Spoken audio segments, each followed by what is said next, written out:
Resumo da semana. Uma semana mais curta por conta do feriado da Proclamação da República. Vamos saber o que foi discutido e aprovado no plenário da Câmara com a diretora da Rádio Câmara, Ana Raquel Macedo. Olá, Ana, tudo bem? Tudo bom, Claudinho? Como vai? Tudo certo. Ana, infelizmente a gente começa esse resumo de hoje com um acontecimento muito triste, que foram os ataques terroristas na quarta-feira à noite na Praça dos Três Poderes e aqui nas imediações da Câmara. Como é que esse assunto repercutiu em plenário? Pois é, Claudinho.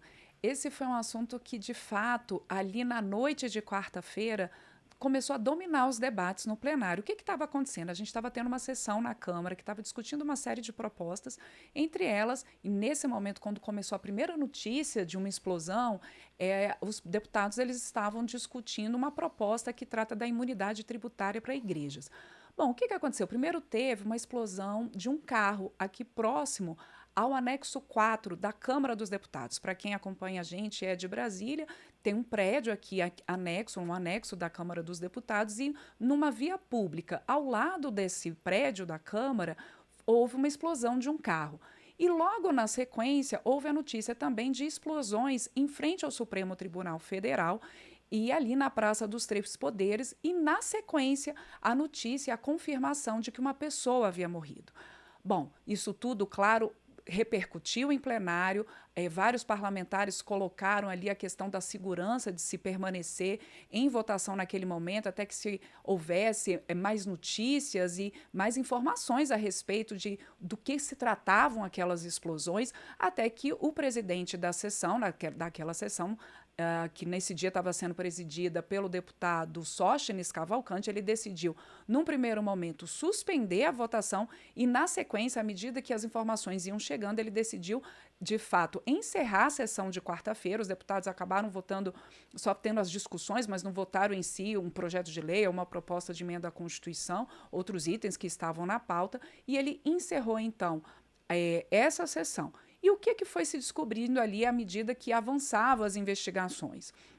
Que, de fato, aquele carro que estava estacionado próximo ao anexo 4 da Câmara dos Deputados era da pessoa que havia morrido, que essa pessoa que havia morrido ali em frente ao Supremo Tribunal Federal tinha acionado bombas contra o Supremo Tribunal, tentou entrar no Supremo Tribunal Federal e acionar bombas ali, e depois ele próprio explodiu uma bomba em seu corpo. Ao longo da madrugada de quarta para quinta-feira e ao longo da manhã de quinta-feira, tanto as forças de policiamento legislativo e também, claro, as forças de segurança do Distrito Federal e até a Polícia Federal, Esquadrão Antibomba, ficaram ali fazendo uma varredura na região da Praça dos Três Poderes e também ali dos prédios públicos, seja o Supremo Tribunal Federal, Câmara, Senado, ali toda aquela região, principalmente onde foram acionadas essas bombas e onde havia esse carro que havia explodido, né? E então, durante toda a manhã houve essa varredura, durante toda a manhã de quinta-feira, até que na Câmara dos Deputados o expediente foi liberado a partir de meio-dia de quinta-feira e também no Supremo Tribunal Federal e ali no Palácio do Planalto. O que se sabe é que essa pessoa, que infelizmente ela teve toda essa... Infelizmente, como você colocou, né, Claudinho, foi um ato terrorista. A Polícia Federal, inclusive, à medida que vão se avançando essas investigações, divulgou que essa pessoa, o Francisco Vanderlei Luiz, estava aqui em Brasília há cerca de 3, 4 meses. Ele é natural de Santa Catarina, estava aqui em Brasília, então, que havia alugado um imóvel numa região administrativa aqui do Distrito Federal, Ceilândia, e que as forças de segurança, ao chegarem lá, também descobriram outros explosivos, outros artefatos nesse imóvel alugado pelo Francisco Vanderlei, e ao longo dessa varredura, então, foi vendo que ele tinha outros explosivos espalhados ali, havia outros explosivos espalhados na região. De fato, ele faleceu, como eu disse, ele se explodiu, né, com essa bomba que estava nele. Não houve outras pessoas feridas, nem outros danos a carros estacionados próximo ao carro que pegou fogo. Enfim, mas isso também repercutiu, Claudinho, não só nessa sessão de quarta-feira, que, como eu disse, na Câmara dos Deputados, acabou sendo encerrada à medida que esses fatos e essas notícias vinham chegando. Isso também repercute nas redes sociais dos próprios deputados. De um lado, há deputados reforçando que atos terroristas como esse, né, verificado com um homem-bomba, são atos que reforçam a necessidade de punição, inclusive para aquelas pessoas que estão presas, que estão sendo julgadas por participação nos atos democráticos de 8 de janeiro de 2023. Antidemocráticos. Antidemocráticos. Eu falei o quê? Democráticos. Não, antidemocráticos. Ainda bem que você aqui me corrigiu. Exatamente, os atos antidemocráticos de 8 de janeiro. E colocando ali a necessidade de uma punição. A gente lembra que existe uma proposta em discussão na Câmara dos Deputados de anistia às pessoas que participaram dos atos de 8 de janeiro e que, por um lado, exatamente há parlamentares também já colocando, parlamentares de oposição, colocando nas redes sociais, que na avaliação deles não há como se fazer uma associação do ato terrorista desse momento agora, por esse homem-bomba, o Francisco Vanderlei, com a pauta da direita, com a pauta colocado pelo ex-presidente Jair Bolsonaro e defendendo, inclusive, que esse processo de anistia aos envolvidos nos atos antidemocráticos de 8 de janeiro, nesses atos de 8 de janeiro, que esse processo de anistia levaria a uma pacificação de ânimos no país. A gente acompanha, claro, todos os desdobramentos desse ato terrorista, então, da noite de quarta-feira em Brasília.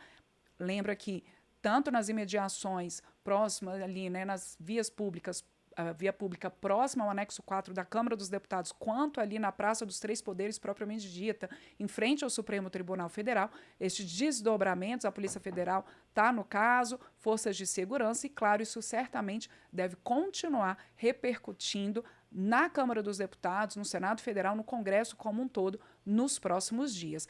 De toda forma, como eu disse, a sessão foi encerrada na quarta-feira à noite, depois, né, desse caso, depois dessas bombas, dessas explosões, e já há uma sessão marcada na Câmara dos Deputados para a próxima segunda-feira, a partir das 5 da tarde, aí com pauta a ser divulgada.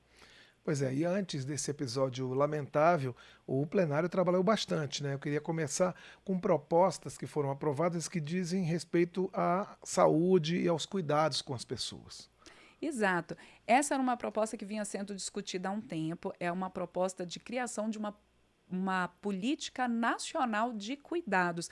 Esse é um projeto que foi encaminhado para avaliação dos parlamentares pelo governo federal, foi aprovado de maneira simbólica pelos deputados e deputadas aí de todos os partidos, sem votos contrários, e que traz uma mudança muito significativa ali na forma como se faz o cuidado. A gente sabe que idosos, pessoas com deficiência, crianças, tem dentro das famílias e nas famílias a necessidade de cuidado e também de cuidar de quem cuida. E essa política nacional de cuidados, ela vem tanto para estabelecer ali direitos e garantias para quem é cuidado, como para quem cuida. E tanto trazendo ali uma qualificação, um recurso maior para os cuidadores que são remunerados, quanto para aquela grande maioria que não é remunerada. E, normalmente, nas famílias, são as mulheres que estão ali nessa política, nesse cuidado, nessa assistência a quem precisa de um suporte maior.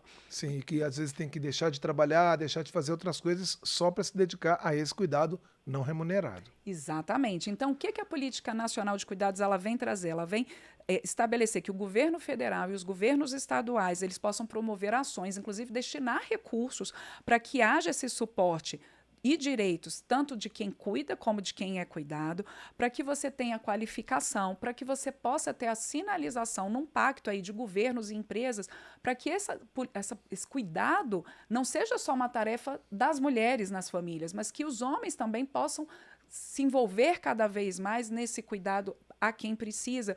E como? Colocando, por exemplo, e isso está na proposta, de que as empresas sejam envolvidas e sejam incentivadas a que os seus funcionários possam, por exemplo, ter um horário diferenciado se ele precisa ter ali, cuidar de alguém da sua família, levar a um médico, sair um pouco mais cedo, que isso possa ser, de fato, uma política de Estado que envolva toda a sociedade. Governos, famílias, empresas. Então, essa proposta ela foi muito elogiada em plenária. A relatora foi a deputada Benedita da Silva, do PT do Rio de Janeiro, e falando exatamente isso, dessa necessidade desse pacto, né, que você tenha toda a sociedade envolvida para que o cuidado não seja ali só uma tarefa das mulheres, que seja uma tarefa compartilhada e que seja possível, com estrutura, o apoio, tanto para as famílias que podem pagar um cuidador, quanto para as famílias que não podem, para as famílias, como você mesmo lembrou, Claudinho, que às vezes a pessoa tem que sair do emprego, mas que ela tem o suporte de alguma outra forma. Então, essa política vem nesse sentido. É uma proposta que foi aprovada pelos deputados e pelas deputadas e que agora vai para a avaliação dos senadores. Ainda falando um pouquinho aí de assistência, né, Claudinha? A gente teve um outro projeto aprovado que ele garante às pessoas com doenças graves ou algum tipo de deficiência que elas possam entrar em transporte público, que possam estar no transporte privado, em locais públicos e privados com cães-guia. Às vezes, a gente sabe que existe já, claro, uma legislação que trata da questão do cão-guia para quem não enxerga, para os cegos, mas a gente tem uma série de outras pessoas que muitas vezes precisam desse suporte, desse animal, que ele tem ali dando toda uma assistência a essa pessoa. Até em plenário foi colocado, por exemplo, pessoas que treinam os seus cachorros para puxar cadeiras de rodas e outras assistências, e que então essas pessoas com deficiência ou com alguma doença grave, que elas tenham a garantia de que o seu cão-guia ou esse cão que presta esse suporte, que foi treinado para isso, adestrado para isso, ele possa, né, estar em todos esses locais. E aí também é uma proposta que vai ao Senado. E, por fim, ainda nessa área um pouco de saúde, de assistência, a gente teve a aprovação de um projeto que autoriza os médicos de programas de residência a fracionarem suas férias em períodos, em até 3 períodos, de no mínimo 10 dias, e aí colocando em plenário que essa foi uma proposta para você poder né, até dar mais condições de trabalho mais favoráveis a esses médicos residentes, que muitas vezes vão ali a um burnout, a uma exaustão, e possam planejar melhor a sua vida ali a partir dessa possibilidade. É um projeto que também ainda vai para o Senado, Claudinho.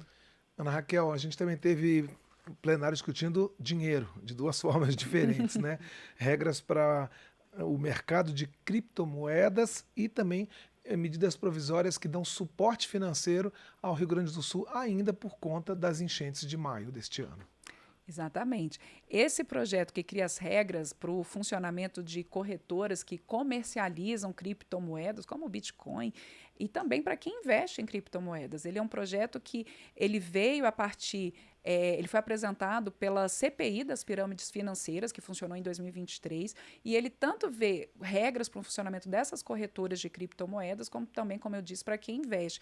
E regras, por exemplo, que essa corretora ela tem que estar registrada no Brasil, que ela seja fiscalizada pelo Conselho de Controle de Atividades Financeiras, que é o COAF, também pelo Banco Central, que você tem algumas regras de funcionamento, vou citar aqui só algumas, mas que as empresas elas mantenham um registro de transações acima de R$10 mil, que elas tenham o seu patrimônio separado ali do que é investido pelos clientes, que elas tenham um capital mínimo para operar. E tudo isso pensado, e por isso ela veio da CPI, que investigou as pirâmides financeiras, pensado para o quê? Para você evitar fraudes, evitar lavagem de dinheiro e você dar garantia também a quem investe, né, nas criptomoedas. Então, também ela foi uma proposta aprovada pela maioria dos deputados, pelos deputados como um todo, e até deputados que normalmente têm uma postura, né, um entendimento mais liberal do mercado, eles colocaram que concordam com essa proposta, apesar de trazer mais regrinhas, mas justamente para você poder ter mais segurança no investimento das criptomoedas e evitar fraudes, evitar lavagem de dinheiro. Isso interessa a todo mundo. Então, é uma proposta que ela ainda vai precisar da análise do Senado.